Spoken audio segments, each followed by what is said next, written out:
Okay. Welcome everyone to the Interschool Council's Hot Topic.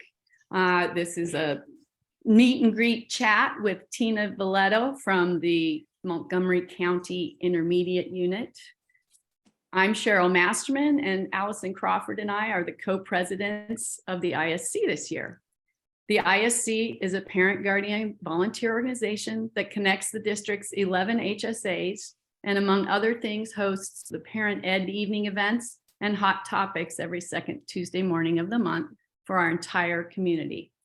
At these hot topics, we bring in speakers of interest from the district and around the community to talk about various matters affecting our kids. Mark your calendars for our next hot topic on January 10th, which will be Equity Policy 101 and how we live it. So now, I want to give just a little introduction for Tina. I met Tina about 10 years ago. She came to a hot topic just like this. Has it been that long since she's been at a hot topic? I guess so. And she shared so much information that I was new to the state of Pennsylvania, so I found it fascinating to hear the work she does coordinating between the legislative branches and the districts across the county of Montgomery, and how we all interact and work together and what's important for us to know. So we felt this was a great time coming out of COVID to bring Tina back after an election season and give us some insights on what we can expect with our new legislative body and how it's going to be going as we go forward.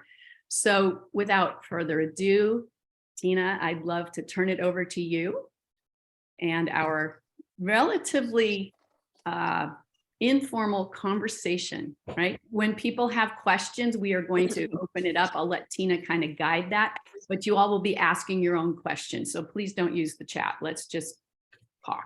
All right, Tina, take it away. Thanks so much, Cheryl. It's so good to be with all of you. Again, my name is Tina Viletto. I am the Director of Community and Government Relations for the Montgomery County Intermediate Unit. And what we do is we work with all 21 school districts in Montgomery County, as well as obviously all the non-public schools that we have. We have over 200 non-public schools in Montgomery County. But my role really does focus on a lot of government relations. I learned a long time ago. I am a former school board member, and we'll talk about what that means moving, especially in this year. But I was a school board member for 8 years in Cheltenham School District. And I learned very quickly upon taking my office that I really had very little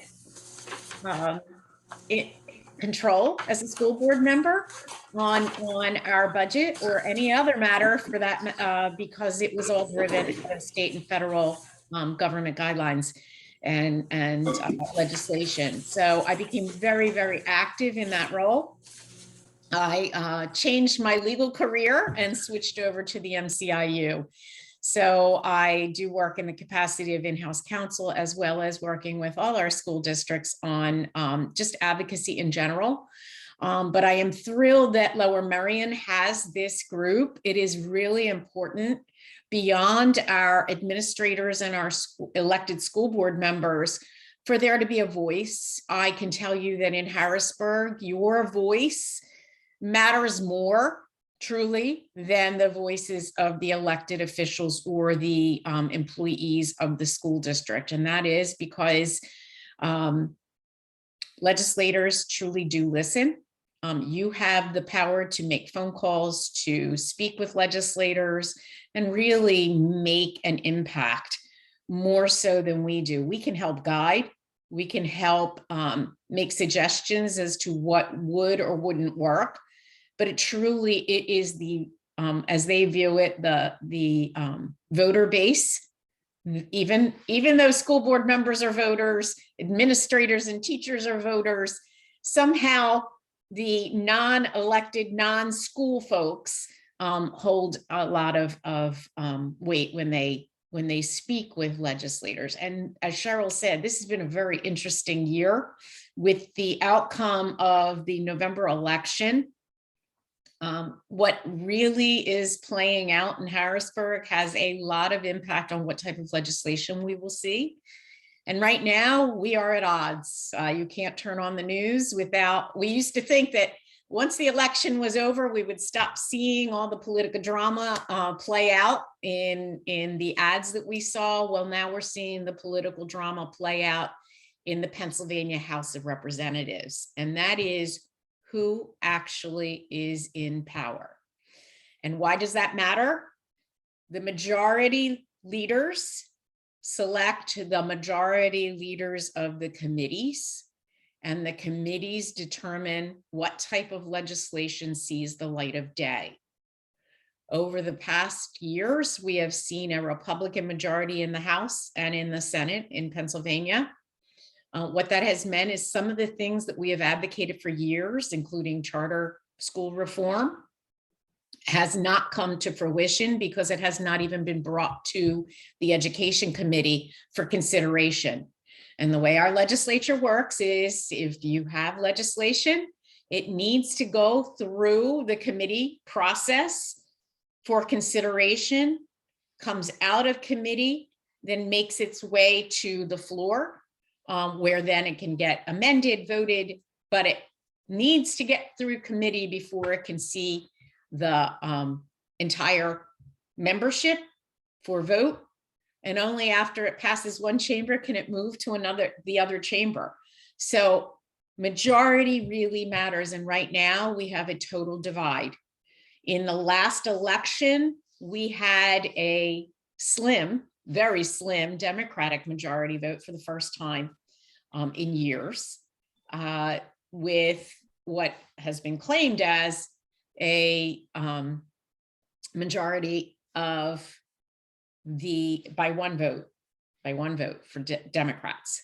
However, 3 of the Democratic seats are up for grabs right now. And that is because Tony DeLuca died before the election. His name still made it onto the ballot and he won.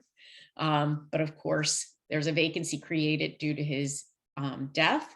And then there are 2 seats, Democratic seats, that are vacant now because Summer Lee, a state representative, had to resign because she is now moving on to US Congress. And Austin Davis is now our lieutenant governor. He resigned his state rep seat. So House Majority Leader Joanna McClinton, Democratic leader Joanna McClinton was sworn in as majority leader for the House. However, yesterday, Brian Cutler, Republican Brian Cutler, was sworn in as House Majority Leader. So now we have 2 people vying for majority leadership. January 3rd is when the new session starts. The Speaker of the House is elected, and both are vying for that opportunity. But given the numbers, there are technically more Republicans now that are seated than there are Democrats. So this has wide sweeping repercussions for what type of legislation we will see happen, at least until whenever the special election is. And there's even a fight over that because there are those that are vying for that. I see the advocating. So this plays into what we are seeking always, and that is whether or not anything that we are promoting in terms of education advocacy will see the light of day. However, we are consistent in what we are seeking. The advocacy efforts truly do work around in education, many areas. One of them, of course, deals with fair funding. This has been an ongoing battle, and it is such a fight with regard to education advocacy groups that it came to fruition in a lawsuit in the Commonwealth Court. over what is fair education funding. Why does that have repercussions? That has implications for everything that we do, because everything comes down to budgetary consequences. And we have money speaks volumes, as Cheryl just said, it's all about the money. And the reality is the disparity of funding is truly at odds with providing the best education possible for all students, not just based on their addresses. So this has been an ongoing battle. And yes, we do have a fair funding formula that was passed in 2016. That was passed by the legislature. In terms of the legislation, this only applies, though, to new money. So as long as the legislature funds in their budgetary allocations adequate funding to be distributed, only those new monies get distributed through the formula. So only about 20% of the education budget is allocated through the formula. Everything else was really under hold harmless, whatever a district got before. So we still have districts that are woefully underfunded and are struggling to make ends meet. Now, there are those that indicate that because there's been so much federal funding coming out through the pandemic, that there's enough money to go around. Well, unfortunately, those one-time funds coming out of the federal funding truly are not to be relied on for ongoing expenses. So in many districts, what really is needed is personnel, if you can find them. But personnel in general is what really drives how the classrooms are operating, what is being taught, who is in the classroom, what the class size is. And unfortunately, without sustainable funding, and that is what this lawsuit is about, it is next to impossible for a district to utilize those federal funds to hire more people. So we are still waiting to see what the outcome of the lawsuit is, but don't think that even if the court says, yes, we have an inadequate funding system, that resolves it. It would just be a matter of the legislature, again, looking at the formula and how funds are allocated to our districts. This has implications with regard to everything else. So when it comes to special ed funding, because keep in mind that although IDEA is a federal law, very limited funds are coming out of the federal government for special education. The bulk of it comes out of state funds and, of course, our local district funds. So when we talk about funding for special education, yes, IDEA is what drives it, but Pennsylvania takes it one step further to allocate how special education funds are driven out to our districts. And we do have a special education formula. It is a tier level of need, and that is how the funds are driven out. But again, the allocation at the state level is not as much as what the school districts have to bear. So if you are a district that does not have adequate funding, add to that the burden of having to fund to provide services to your special ed children, and you are at an impasse when it comes to really resolving your budgetary needs. Dina, could you define what need is? Is it based on number of kids who need special ed, or is it based on tax dollars? When you say that the funds are distributed by need. So every district has an allocated amount that has been determined based on the student population, the needs that have been identified, but it really has been based on what the per pupil allocation is per district, not a state designed amount. So every district has a per pupil expenditure for regular ed and a per pupil expenditure for special ed students. And that's why when we talk about charter funding, there is a significant difference between those regular ed students and special ed students. So it is based on need, but the determination based on the special ed formula from the state and how those funds get allocated are based on a tier structure of need. So a determined need. So a student who has higher needs, whether it be a physical challenge versus a speech language need, they're allocated at a different level because the cost to educate those students is not as high. But the formula itself is truly based on the school district's number of students and the allocated amount determined by the district. And it is driven by the needs to educate those students in your district. So it really is, we are a local control state. So that's where the disparities come in, because every district can only deal with what they and their taxpayers can bear to support those needs. Districts like yours in Lower Merion truly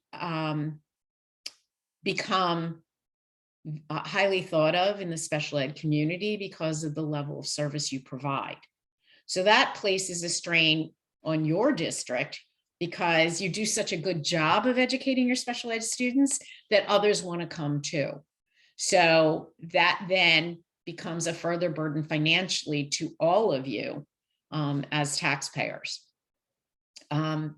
So fair funding has that application with regard to special education, but it also, again, with charter funding. So the way our charter school law works in Pennsylvania, as I said, there is an allocation based on your per pupil expenditure, whether it's regular ed or special ed.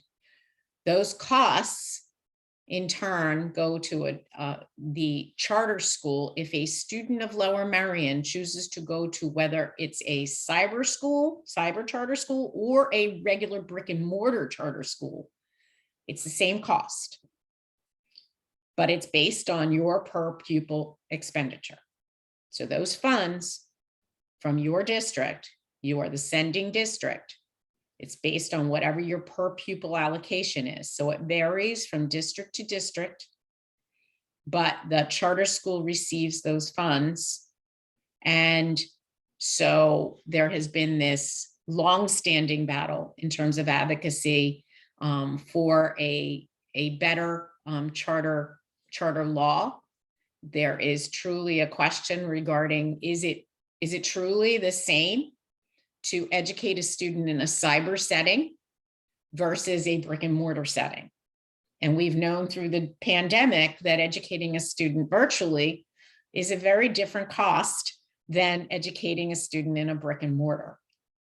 But our legislature has chosen not to take on any type of charter reform. It has been 25 years since the original law was written.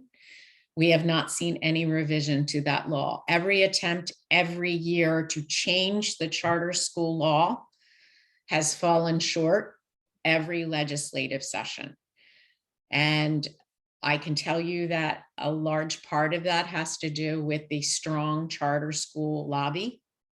When you're dealing with election campaign funds, it is very difficult for those in the education advocacy groups, parents, unless your voices equate to consequences in the election, should they not vote for it, then the lobby truly has some really high clout with our legislature. And that is why we have not seen a true reform package. Last year, the Pennsylvania Department of Education decided to at least tackle those things on the charter school law that did not have budgetary consequences, because that truly is legislative, but things like subject to audit, transparency, board members following the ethics forms that all school board members should file, having regular audits, something that we consider a no-brainer because in the public school setting, and charter schools are public schools, this should be followed, but the prescribed law now does not give them any consequences, negative consequences, should they not follow this. So regulations were presented. They went through the regulatory process. They made it all the way through the Independent Regulatory Review Commission, which then moved it out. It was going through, the regulations were going through legal review. And ultimately, the legislature had to sign off, both House and Senate, majority. Again, this is why the majority matters, voted against those regulations. And not only did that, they changed the regulatory process. So it'll be even more difficult for regulations to pass. So things like transparency, things that could have been done and handled under regulation have now been squelched.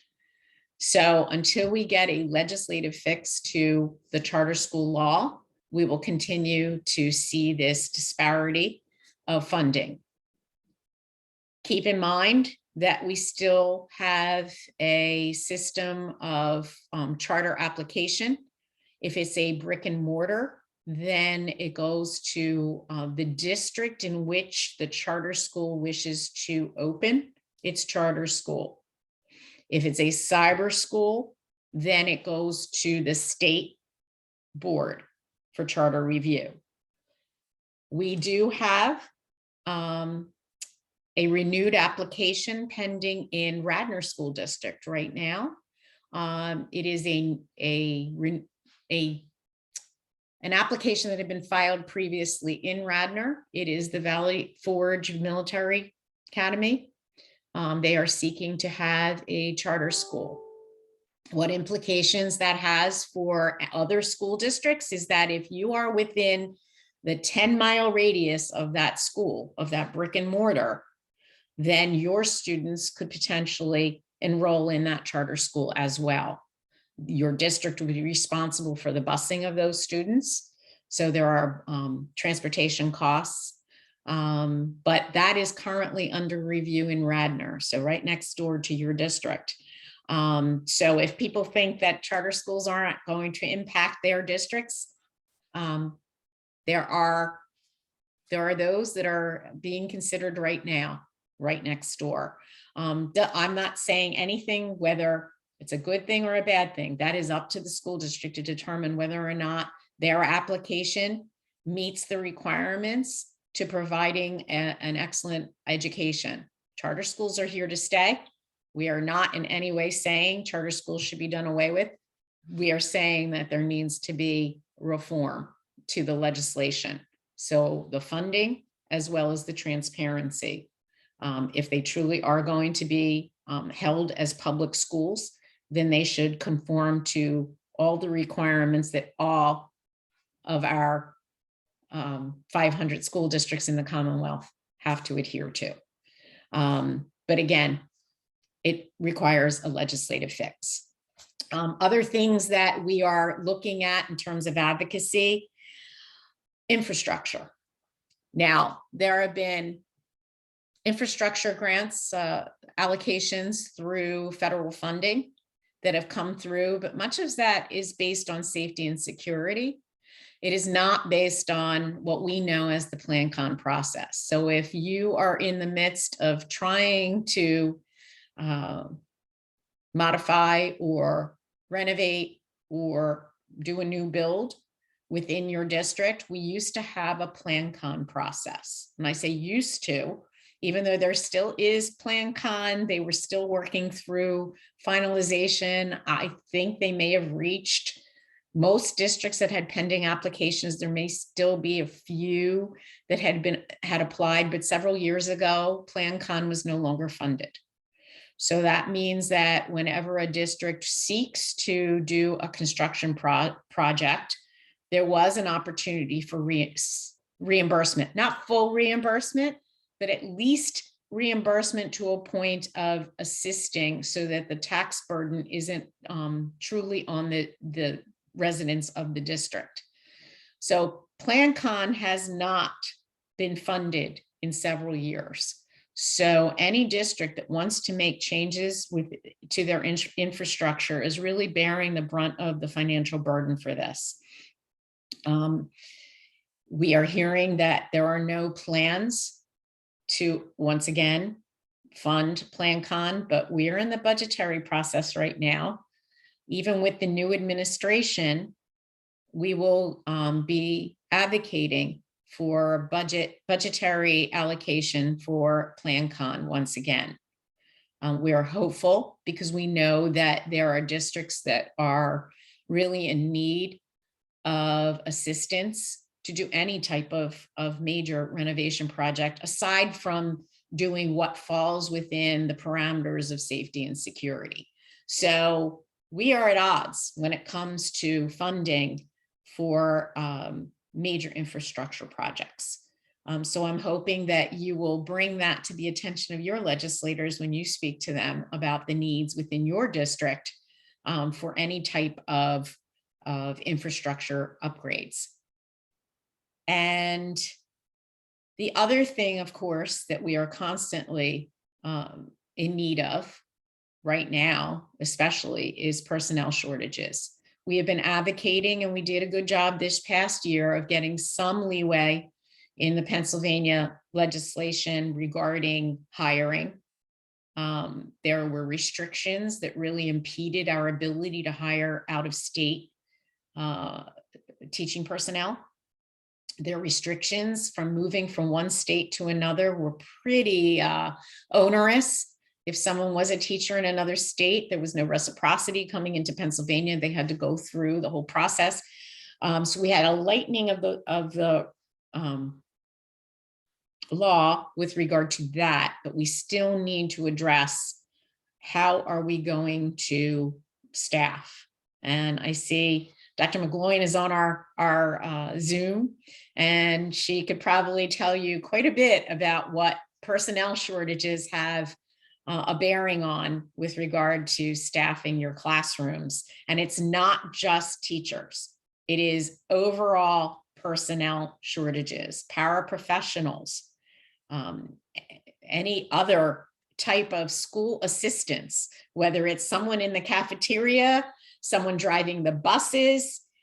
We need help, and we are at a crossroads of where we are headed in education overall if we can't staff.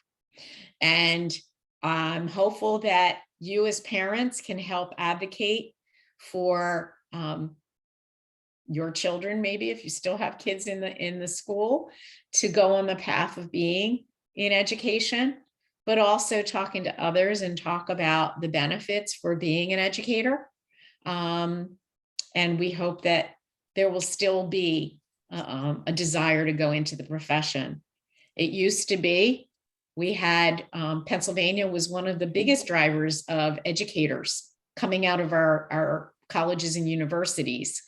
We are down to, last year, I believe there were only 6,000 certifications that were granted statewide, down from 20,000 a few years ago. I see Carla has her hand up. Carla. Yes, hi, Valentina. This is Carla Mitchell here. I'm from Villanova, and I have a daughter just starting in the district. And you raise a very good point. I remember reaching out at some point, middle of the pandemic, like most of us parents were worried, how do we help our district? What do we do? Do we volunteer? What do we do? And I remember getting that email from the superintendent saying, if we could get more teachers, if we could only get more teachers. And I went, dang, that's the one thing I don't do. I'm not a teacher. I can't help. But I wanted to get this question out there because I think we all know at the end of the day, reality is teachers are underpaid. I don't know about benefits. They may not be great. in general. So how do we, as a community, have a positive impact in creating a positive outlook to becoming an educator, not just in our district, but just, across the world? I mean, you guys may call me an idealist, and I might be. But when I look at children, I see our future leaders. A lot of us have issues with our current leaders, right? And rightly so. We're all just humans. We all make mistakes, some worse than others. But in my mind, if we are to really have a shot at the next 100 years, we need to start educating our leaders today. And those little kids that you now see around picking their boogers and, kicking the ball, walking around with bleeding elbows and knees, they're going to be the ones running this world. And, I have had nothing but amazingly positive experiences with the teachers at the Lower Merion School District. I have never met more caring, kind humans in my entire life. So you can't have a complaint from on my end. And I look at them and I go, my goodness, because I have one child. And they have to watch 16, 20 of our children. And I know how it gets, especially for an elementary school. It has to be crazy. And I mean, they're just amazing. And I wish, personally, I could do more. But I don't know how. What do? I can't even give them a gift that's more than $10. How can I help Carla, them? this is a huge issue, not just in your district, not just within the state. I'm very active in several committees nationally and legislative committees. So I am with the National Association of Education Service Agencies, the Superintendent's Association, as well as the school business officials. And we have this conversation constantly. Personnel shortages are impacting every school in the nation. And you can help if you want to help in the classroom. There are ways to be a paraprofessional. Dr. McGloin could help in educating how to do that, but it truly is about promoting the idea of how important what you said about we need people to teach the future of our world, and that is through our educators. There has been so much negativity toward teachers over the years, and the pressures that were put in place on teachers with regard to testing and evaluation and everything else, it just kept being piled on to the educator, as well as safety and security issues. Add that to the mix. And then the attack on the public pension system, which used to be one of the things that would really attract people to the profession, is that maybe your salary would not be high initially, but by the end of your time as an educator, you would have a really nice nest egg to retire. That also was taken away, been minimized over the years with different legislation that has affected our PSER system. And mismanaged. Well, that too. So we have a huge issue with regard to funding. So it all comes back to the dollars in many ways, but I also know that there are, excuse me, Dr. I don't think it's only about the dollars. It's not just about the dollars. No. Do you want to say, Dr. McGloin, what also you're hearing from staff? There's a lot of stress. And I think that in addition to that, we used to be a very respected profession. And I appreciate, I think our community respects us for sure, but social media pushes back on that. I think the way that we probably, our parents treated teachers and talk to teachers in the community, not ours. I'm just talking in general sense. Please don't take this as like a specific to Lower Merion, but in general sense, it's just a change in the culture of our community, our nation as well, I think. And I think other people feel it too, but we're public figures. So when you think of a public figure, it just is an easier part. I think it's multiple layers of everything. How much we expect out of our staff and our teachers, the pension system and in the pay is, especially outside of our state, is a huge factor. Pay is a huge factor as well. But you layer that with accountability and you know, the well-being of our staff, and I think it's so many layers. But I'm trying to get my own children to become educators. So, you know, having the conversation on why it's such a great field. I love my profession and I love what I do. And so having those conversations with your own families, me having conversations with my children as well, to try to encourage them to become educators, I think that's really helpful. And educators don't even have to just be teachers, right? All of us educate children in our district. So nursing is a shortage for us, right? Our nurses, we're short on nurses. So getting nurses to come into our field is really important, and they're educators as well. So, you know, there's so many different avenues that you could attack as far as being an educator is concerned. And so, you know, really promoting the value of, because it's not only about the money for us, it's about what we do and how we're able to help people, right? We are a helping profession. And so it's all of those things, and encouraging it, I would say, is a really important thing. But so I think it's layered. I don't think it's one thing or It is another. layered. It also, I know at the MCIU, we deal with educating students with serious needs, special ed needs. We have a shortage of therapists. We can't compete with the private sector. We hire somebody, they get a better offer somewhere else. So and what's happening in our school system is school districts are, I call it poaching employees from other districts. So they're all trying to basically pull from the same pool. And this is happening not just in education, but education seems to be truly having this major loss because of the shortages in certified individuals, but also in those other areas. And we also have, you know, our paraprofessionals, there's a shortage there. We find that in our Head Start program at MCIU, we run all of Head Start for Montgomery County. And because it's a grant funded program from the federal government, our salaries for paraprofessionals is on the lower end. And, you know, if a individual has to work with little children, a lot of times they find that labor, the intensity of doing the work that they're doing, it's easier for them to go work at a supermarket or a grocery store or a retail store, because they'll make the same amount of money, but they won't have to basically take care of a little child's needs.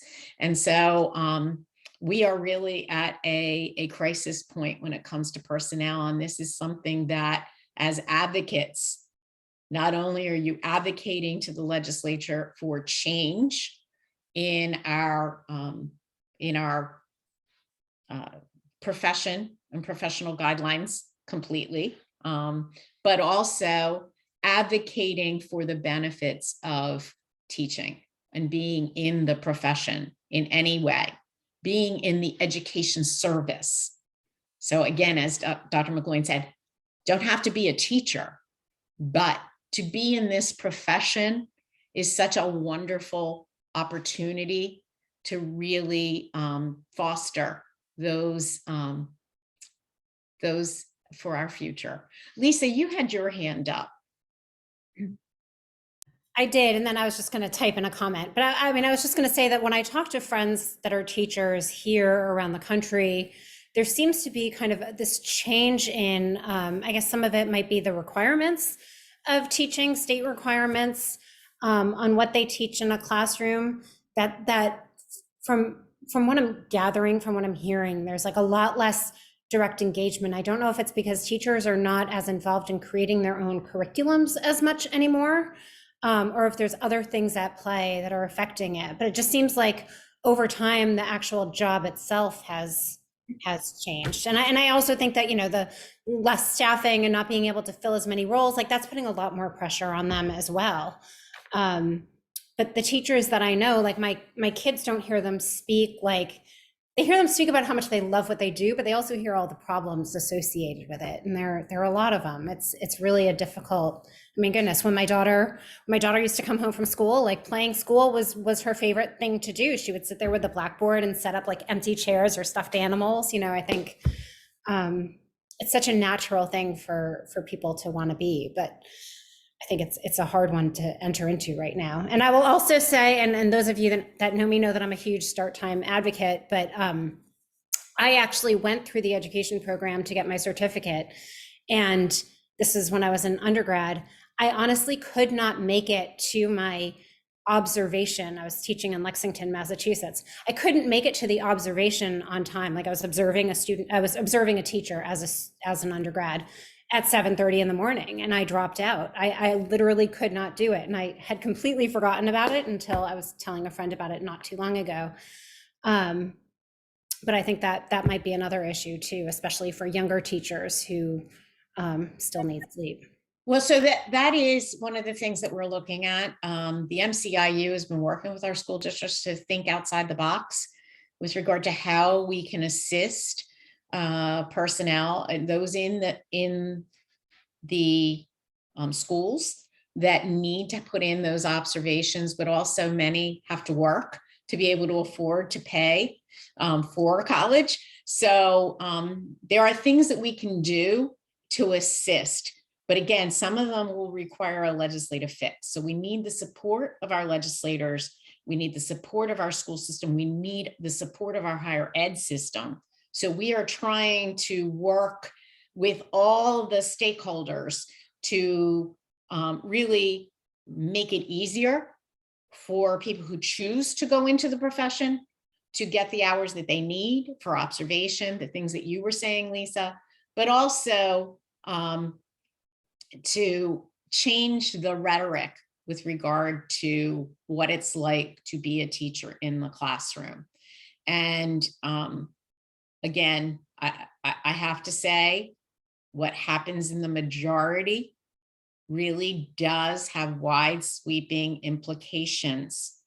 Last session, we saw majority leaders in our state Senate and our state House who truly were promoting this idea that somehow what's being taught in the classroom was wrong, and that this idea of parents taking back the classroom and really tearing apart curriculum because what's being taught is wrong or is against your thoughts as a parent, even though curriculum is there, it's an open book. You want to see what's being taught in the classroom, you can see it.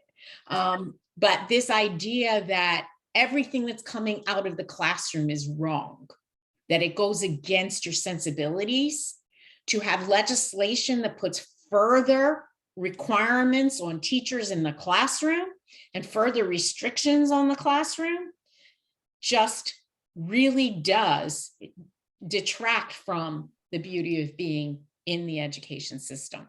And so we have to constantly be on guard for what is coming out of legislation that will have greater impact on what happens in the classroom. Because if you keep seeing everything piled on, then yeah, why would someone want to be a teacher anymore?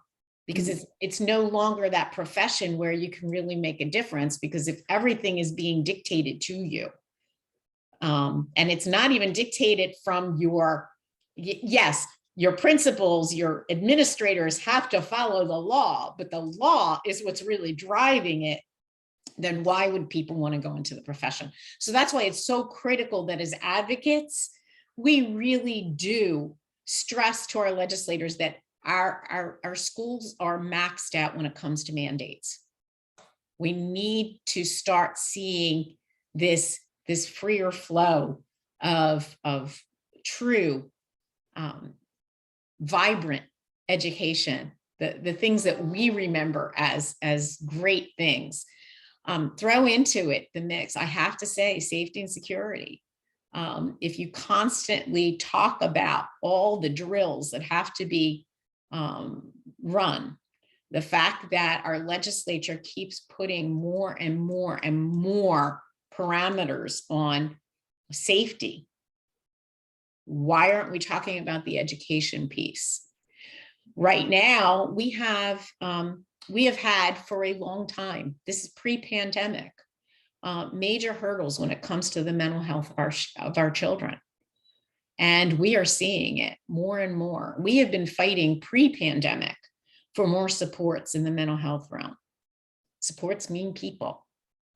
In many ways, we need more counselors. We need more social workers. We need more people who can address and assist the changing needs of children. But we don't have those. When did the drop in personnel begin to happen? Well, actually, it happened pre-pandemic. Absolutely. I'd say we started seeing cuts to those areas of therapists, counselors, social workers. That all happened in 2008. In the Corbett administration, when the cuts started happening to schools, the first areas that were cut, and I was a school board member back then, and I remember the cuts that were made to personnel positions in those areas. That was where it happened primarily. And then we've never really had a chance to rebuild because, go ahead. What I meant was, okay, so that's based on cuts. What I meant was, you're saying it's hard to get people in the profession now as teachers or other things. So was that happening before COVID as well? Yes, we were seeing a downturn. That you can see the trajectory of certifications go down, down, down from, as I said, 20,000 in a year, and right now we're down to 6,000. So we have seen a drop. It is not because of the pandemic. Everybody wants to blame the pandemic on everything. They want to blame, the mental health issues that are happening with children. It really is not because of the pandemic. Has the pandemic exacerbated some of the issues? Probably, but these concerns were there pre-pandemic. They've just gotten exponentially worse since the pandemic. Carla, you had another question. Yes, thank you so much for coming back to me. I was gonna move on, but I heard you now multiple times mention we have to talk to our legislators. I'm a person who likes to take action. Who do we need to talk to? So, and how? So we're very fortunate in Montgomery County. We have some amazing legislators. They are fighting the fight for us, but it's not enough that we stay with Montgomery County. If you have friends, I've always said this, our greatest advocacy is done if we spread the wealth. And that means talking to people in other parts of the state, because it's not just going to be driven out of legislators in Montgomery County who truly do have education in mind in what they do. I mean, I followed this. We have 2 Montgomery County legislators who sit on the House Education Committee. Now, they're in the minority currently. Well, depending on what happens with majority minority leadership come January 3rd. So it does have implications as to what might happen in the education realm. But speak to your locally elected state representatives. And then if you have family, friends, anyone you know, to contact their legislators, because let's keep in mind, we have a large state and we have a lot of diverse views. And so when we hear the attacks on education or attacks on educators, then the best thing we can do as advocates is not only speak to our legislators, but spread the word to other folks, spread the word to other parent groups across the state. Hey, Tina, let's name our 3 representatives and our senator for those that don't know, because our district is divided into 3 different wards, I guess you'd call it, right? Yes, thank you, Cheryl. That'll be helpful. Okay. Go ahead, So go Cheryl. ahead. I can do from memory, but I might get them wrong. We got Mary Gay Scanlon. That's federal. Oh, I'm sorry. You're right. Mary Jo Daly, Tim Briggs. Who's our third? Well, you used to have Pam, but Yeah. she got redistricted out. So maybe we just have two now. And I think Greg Vitale had a portion, but now he's been redistricted out. So Okay. you have Right. Mary Jo and Tim. And then Amanda Capoletti is our senator. Amanda Capoletti is your senator, your state senator. So you have to figure out from your address whether it's Mary Jo or Tim for your neighborhood. And what's Tim's last Carla, name? you're Tim in Briggs. Villanova, so it's Tim Briggs. Tim Same Briggs. Tim Briggs. Yes. Okay. Thank He's you. amazing. But again, they are both, They're on our side.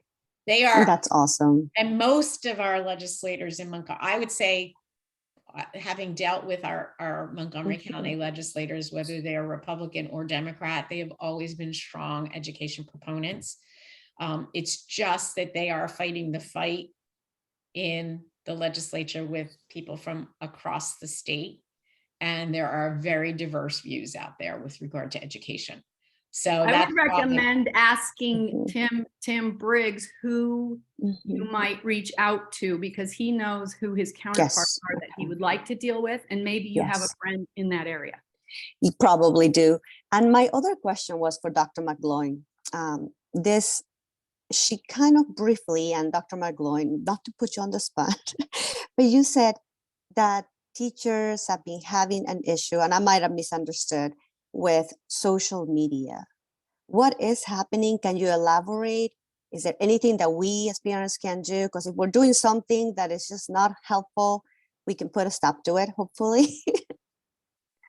If I could put a magic wand over social media, sometimes I think it's a really good thing, by the way. So because it allows us to, push things out to people. But then it also, as you all listen, everybody's on social media. A lot of people are, at least, and so there's a lot of negativity to it as much as there is positivity. And so I don't know how the magic wand to get to make people be nicer. And sometimes there's push from outside the community into the community, right? Like, so we'll do something and we'll get something from outside the community that pushes into the community because they want to have an opinion on what's happening in our community, right? So it's not always a push from our community at large. It's sometimes a push from outside of our community. So because social media, as we know, spans more than just our community. And so when you see comments or things happening on social media, it may not even be a community member that's making that type of a comment, right? And I think that it's difficult. So our teachers follow, they know what's happening across different groups that exist, or if their names, and when we have teachers that are mentioned, not a lot of times, but it's tough. Even if it's just something that's happening in the district that bubbles up, that doesn't necessarily always have truth to it, right? Or it has bits of truth or not truth. It's just hard to combat that. Listen, from a personal standpoint, I think it's hard to combat that, right? Because it's not always positive social media. So when I say that, that's what I mean. It's not a push necessarily even from our own community. Sometimes it's a push from way outside, like California or New Hampshire or wherever it might be, just because that's just the reality of what social media brings. And I can say as a former school board member, I know that when the parent social media groups were formed, I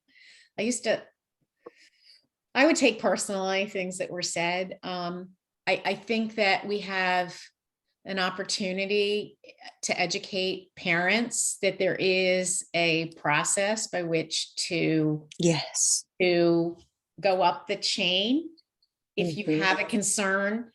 I see too often in these forums that people want to air their concerns immediately in social media as opposed to bringing it to the school. I can't tell you how many times I've read something where a parent names a teacher and indicates that they have a problem with them. And has anyone, I love the question, does anyone else have a problem with that teacher? I know. I've seen one of those. Instead of going to the school and making their concern known, it's almost like, let's put it out in the social world, most social media world, before we even address it in the school setting. So that's the delicate balance. And that negativity does fuel the idea that why would I want to go into the profession? Why would I want to be in education if I'm going to be personally attacked? And listen, that Oh is my just like gosh. one layer. Like there's so Mhm. many layers. It is a wonderful profession to be in. But you know, Lisa said it when I started in education to today, which was 31 years ago, which is crazy to admit, but it was 31 years ago. The difference between what it looked like then and now, it's amazing. Now, mind you, you know, somebody that's 20 doesn't know what it looked like 30 years ago, but you know, a lot of us that have been around the block for a while, it really has changed. And there's just different pressures now than there were. And so, you know, I said that, but it's just, that's one layer of so many things I think that we need to kind of deal with. But, Yeah. you know, from the perspective of the district, I think part of our job is to try to get our high school students and our middle school students to see the value in teaching and to want to become teachers, right? And if we could do that, or figure out how to start to really create more pipelines, not just in our district, but in general, I think that might help the profession as well. We need to bring it back to being a profession where people really want to go into for a lifelong career. Yeah, and Dr. McGloin, I'll send you an email to follow up on this, but I want to put this thought in everybody's mind right now, because you brought up a very important and sensitive point, which I'm just going to call it as I see it, because I don't know how else to put it, but you just said that teachers get bullied in social media, and I've seen it, I've read it, and I'm probably one of the ones to say that is not right. And I will call the person by name. I say, don't do it. I mean, I can give you a handful of people who I've seen it doing it over and over, and and not just to the teachers, but to other parents who may have opposing views. This worries me tremendously, because if you, as a professional, an educator, highly intelligent individual, are feeling the negative impact of the bullying that happens in social media, I can only imagine what that does to children, teenagers who are experiencing very similar behavior, because unfortunately our children will copy our behaviors wherever they go. And is there anything that the school is doing, number one, to help teachers deal with these bullying to some degree? Because we as adults also need help. And is there something that the school is doing to help the children who are attending to school? Because this happens. This is not an isolated issue. Again, we're talking about these, issues that are just basically everywhere. So it's not an MLS or Lower Merion School District problem. This is just in general. And how can we help, put an end to the bullying on either front?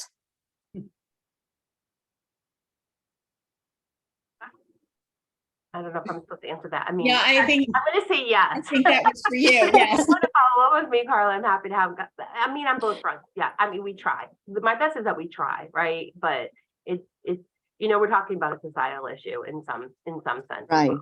So the MCIU works with a lot of our school districts with regard to professional development. One of the areas that we have truly been working on is more about self-care. And we have had to do that truly for our educators and our staff in general, is the well-being of our staff right now. If we are, we look at the mental health needs of our students, but we also have to look at the mental health needs of our adults. And we are at a high level of having to deal with the trauma that people are going through, whether it be an adult or a child. We have people who are really in need of support from a well-being standpoint, and our children definitely are feeling it, and we are there to support our children, but our staff needs to know that we support them as well. And it's hard to support people when they feel like they're being attacked. I'm looking at this comment. Mm-hmm. So the school board. So there is a question regarding the school board, because our school board also has a tremendous strain on them to fall within the parameters of the mandates, but also listen to the needs of the district as a whole, and then add to that what happens in school board meetings and the pressures that are coming from the public, and the desires of what is happening, and the pressures that are coming from the outside. It is very difficult to be a school board member at any time. But right now, we are the mounting efforts and impact that the pandemic has placed on school board members. I raise that because this is a school board election year. Every odd numbered year is a school board election. I am concerned. I am concerned about this particular election because I see that people are not running. People are not running to run for school board.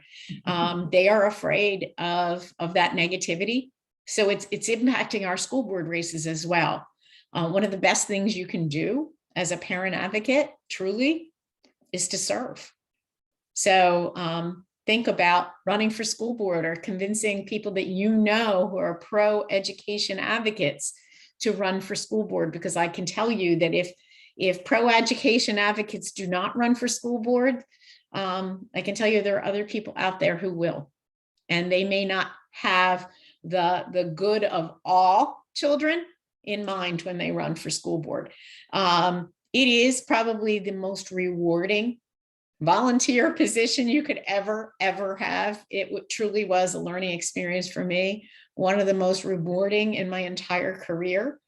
And yet also, a lot of angst, but it truly made a difference with children receiving their diploma and knowing that I did the best I could as a school board member.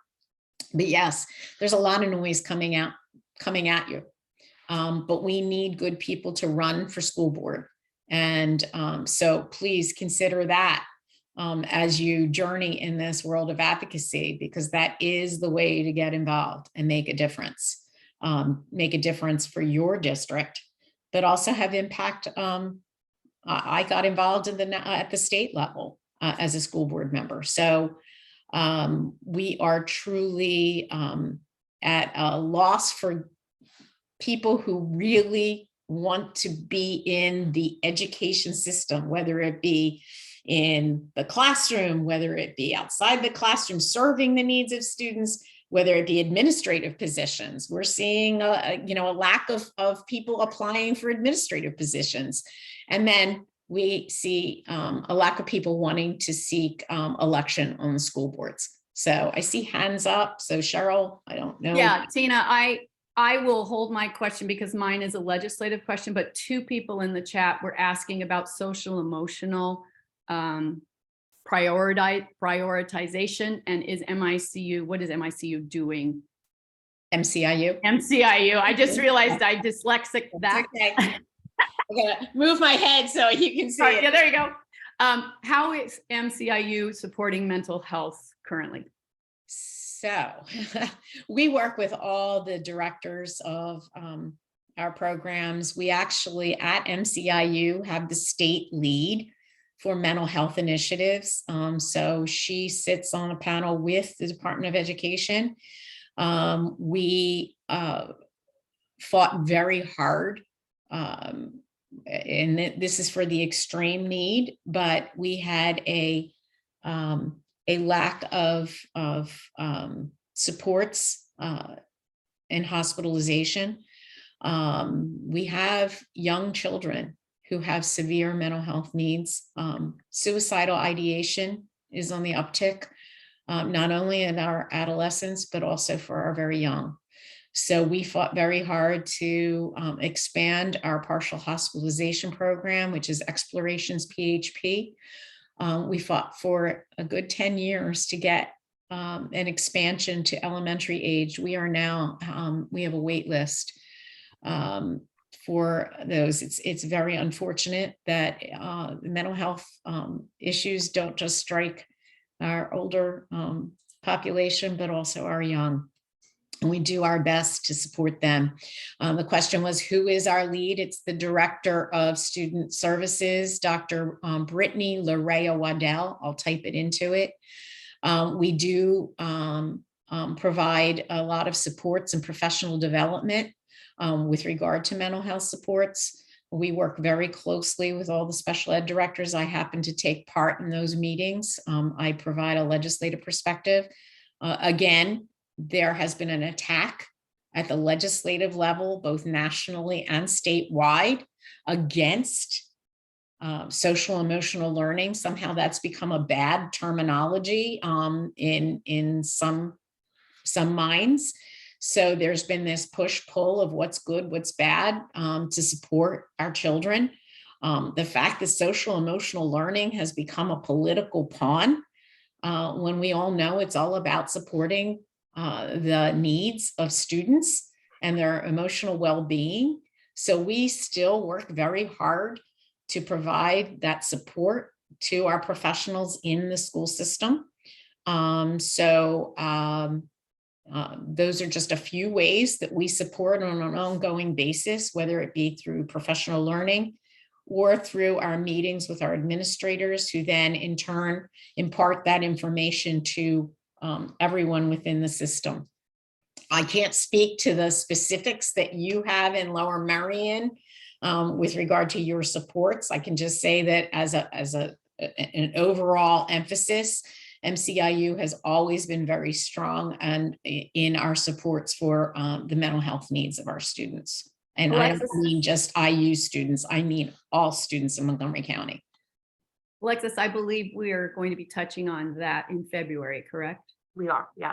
Okay, terrific. My question for you, Tina, was my entire 10 years here in Pennsylvania, we've always had both houses Republican. If we get to a point where the House is Democrat and the Senate is Republican, will that change anything? Like, will things move? At least certain issues will see the light of day, but how will that affect the outcomes of those bills? It actually would. Again, you can't get legislation to move forward if it doesn't see the light of day in a committee. So if we have leadership that is willing to bring legislation that is meaningful and could really bring about some positive education change, charter reform is a good example. We haven't been able to see it come out of committee in order to get it to a House vote. So leadership, majority leadership does matter. Now, Senate is still going to be a Republican majority. So it's just, but coming out of the House, you have a stronger likelihood that at least there can be a discussion and a dialogue. And I'm hopeful with the new governor that there is an opportunity to kind of build what has fallen apart for so long, and that there just is just a total divide. And I have to say, it is so polarized in Harrisburg right now. It is, there's no room for moderation. And so it is just really us against them in the way things are thought and fought. So if we can at least bridge the gap and have people work together, maybe we can have some meaningful discussions with regard to education. The two Montgomery County, well, I shouldn't say that because leadership and committees haven't even been formed. So we had two House members from Montgomery County. They were Representatives Cerisi and Nelson. And they sat on the education committee. I'm sure they still will. But I do believe that leadership matters, and it will make a difference as to what we hear coming out of the state.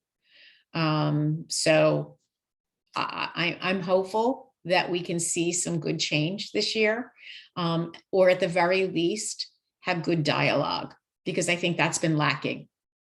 Truly, everything is done in caucus behind closed doors. There's been no reaching across the aisle in so many ways to try and get positive changes made. I feel that for many years, our role as advocates has been to prevent bad things from happening. And that's how we measure success, is not necessarily in the legislation that's passed, but it's the legislation that doesn't get passed. And that's thanks to the advocacy of everybody. So that is truly what we need to do in having that conversation, and encourage our leaders to work across the aisle. It's important. It's a message that we are trying to impart on our children, is to try to work with one another, but our leaders don't tend to do that. So we're trying to model that at the state and federal level. Lisa, you had your hand up. You're still muted, Lisa. Sorry. I just said thank you so much for all of this. This has been a wealth of information. I was kind of curious to hear a little bit about how, you mentioned that parents kind of have a more of a voice with legislators than the school boards. But I know our school board is working on a legislative committee, building that committee out. Like, what is the role that the school boards have versus parents? How can we work together? How can we help amplify and, help advocate for other districts in the state? I mean, there just seem to be so many issues between the fair funding and the charter schools and busing and full day kindergarten and start times. Like, there's so much stuff, a lot of work to be done. So I failed to mention at the beginning in my introduction that as Director of Community and Government Relations, I also work with both our superintendents group and our school boards. So I run a legislative committee. I help facilitate the conversation both at our superintendents and our school boards. So every school board has an appointed person to the legislative committee for Montgomery County. And at these meetings that we hold, I provide regular updates, or I'll send out emails. And then I'm hoping that whoever is on that legislative committee imparts that information to everyone else. So I see Lucy's hand is up. So Lucy's been very active in trying to get this legislative effort up and running. I know that we've had multiple conversations. Lucy gets my emails. Lucy, did you want to speak to what you're doing at the school board level? You're muted. Lisa, you're muted. You're muted. Sorry. Thank you. I just wanted to give a brief plug, because we are trying to sort of reinvigorate our legislative committee. I think that we have, historically, the board would invite in our state legislators and have a forum.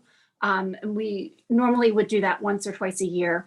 This year, what we're going to do is we're going to have a meeting in January, and we've invited Jennifer Hoff, who is the former president but current school board member at the William Penn School District, which is a school district that brought forward the fair funding lawsuit. So we're going to have her come and speak to that, and a little bit sort of broader as well. And we're going to also have some opportunities to talk about what types of legislative advocacy parents would want to see, and also provide some information similar to what you've done today, Tina, about how to provide that advocacy.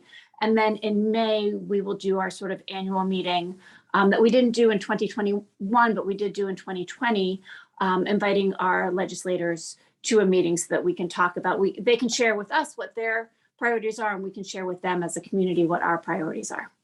So those are coming up in January and May. And then the Montgomery County IU hosts our annual legislative breakfast that we haven't had in 2 years because of the pandemic. So we are doing that again, and that brings together all elected officials for Montgomery County, as well as administrators and school board members, to a huge event that's coming up in April. So that date is being held, but at that time, we do try to express our biggest asks and present them in a way so that it can foster greater communication between the schools and the legislators to understand what the needs are and what we are advocating for. Again, I send out regular updates to our school board members as well as our administrators. So they all receive my updates to know what's happening, what types of legislation. It's usually what bill to follow because something bad or good might come out of it. So I do give a heads up, and then it's up to those individuals to then provide that information further. So Lucy, I'm sure, is going to be sending out updates via the school board meetings. I know that is where a lot of our school board members do provide legislative updates, is during your monthly school board meetings. But also, again, having an organization like you have, where all parents from the representative schools come together, is so important, because it really is a great way to get the information out there. You are our spokespeople. You really are. And we also, again, I have to put in the plug for school board elections. We need people to run for school board. If you look at the trend in who makes it to higher office, you will see many people got their start in local elections, whether it be a commissioner, supervisor position, or a school board position. And so that information and that experience definitely drives how it moves forward in higher elected positions. Is there anything we should advocate for in the EITC? So EITC tax credits, good thing if you have a nonprofit education foundation, because those funds from businesses can be driven to provide supports. However, the EITC program, remember, it drives money to specific entities. It's taxes that ordinarily would go into the general fund for allocation. Businesses can allocate to an educational entity if they are a part of the recipients. And that includes a lot of non-public schools that receive the EITC funds. So we have public dollars going to private schools. So that's the downside to the EITC program. It also, those who are advocates truly for fair funding, it diminishes the amount overall that is in the education budget. So good thing, bad thing. It just, do you want the dollars to be driven out to non-public schools? And that has been a big push with our majority representatives. They have truly wanted to increase every year the amount of funds that go to non-public schools. Voucher system, constantly a big topic of discussion. Should there be a voucher program so that funding can be sent to non-public schools? And the EITC program is a means to get dollars driven to the non-public schools. The majority of funding. What does that stand for? Educational Improvement Tax Credit. Got it. EITC. So an organization needs to apply to be on it. Your education foundations were formed many years ago. So you have an ed foundation. I run our ed foundation for Montgomery County IU. They were formed many years ago because they realized that it was the only way to get those dollars to support programs in the public schools. It was to form a 501c3 organization to vie for those credits. I see another hand from Carla. Yes, I had another question. I am relatively new to the district, but in the short time that I have been a member of this district, I've noticed a lot of conversation. And again, I'm one of those who follow social media. And a lot of parents seem to complain about, and again, I'm very new. So I haven't personally experienced too much of what people call, the school board's not doing anything. We have members who don't do anything. And I always ask myself the question, maybe you can just enlighten me. Why will somebody run and take a seat on a school board knowing, because there's a whole training apparently to becoming a school board member, to just take a seat on the school board and do nothing? Like, I didn't quite get that. So if you can please enlighten me, I will appreciate it. So I would highly recommend that there be a session just on what it is to be a school board director. There are prescribed requirements under the school code as to what a school director does and does not have authority over. One of the largest things that the school board does is determine your taxes to support the budgetary needs of the district. But I cringe when I hear the saying that school board directors take a seat and then do nothing. Remember that your school board's power comes from the collective. Individual school board members under the law do not have authority to make change individually. It is the power of 5. It is the power of the majority that determines what changes can be made within a school system. And much of what is decided by the school directors really is a very small percentage of the budget overall. There really is not much wiggle room. Much of what's driven out of what needs to be done on a day-to-day basis in the school system is already prescribed by law. School board members as a collective, the majority, again, the majority determines policy, which does have implications within the school, within the legal parameters, both at the federal and state requirements. But to say that a school board member does nothing, if the fact that they take time out of their schedules to come to board meetings means that they're doing something. They get paid nothing to serve, but they do participate. And their participation may not be making grandiose speeches at a board meeting. I mean, if that's the measure of a school board member doing something, Right. but again, the individual does not have the power and authority to make change. So unlike other elected positions, I work very closely with school boards. I do a lot of board governance. And I constantly hear this concern from people who say the school board isn't doing enough.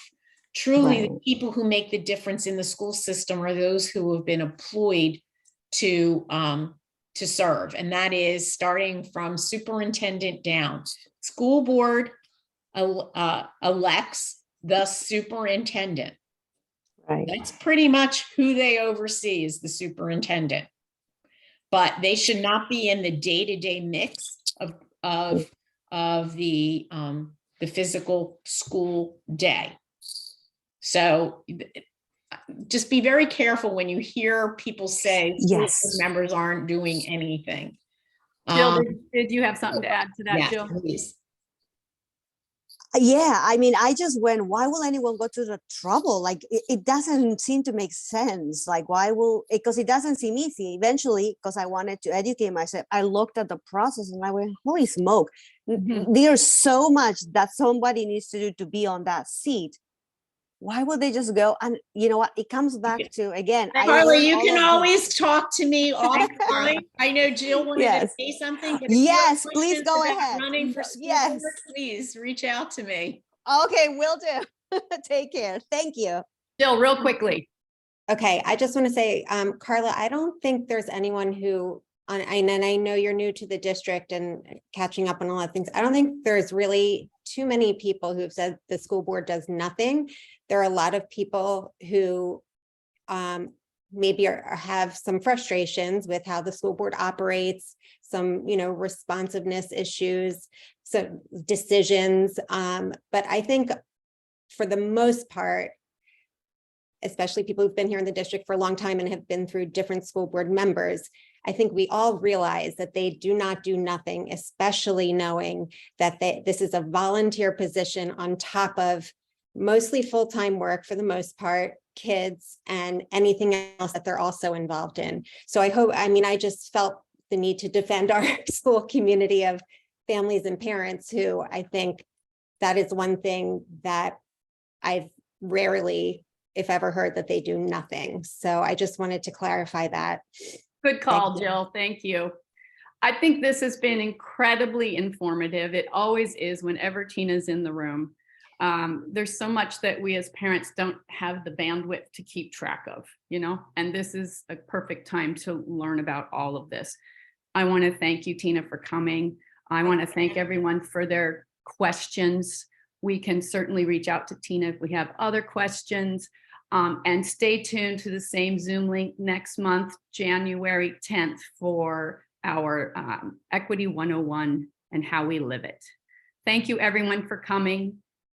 Thank you. And yes. Thank you. Thanks. Thank you so all. much, everyone, for And this. just two of our school board directors who were in on the call too. Yes, thank you, school board directors, for coming. Thanks. And thank you. Take care. Bye-bye.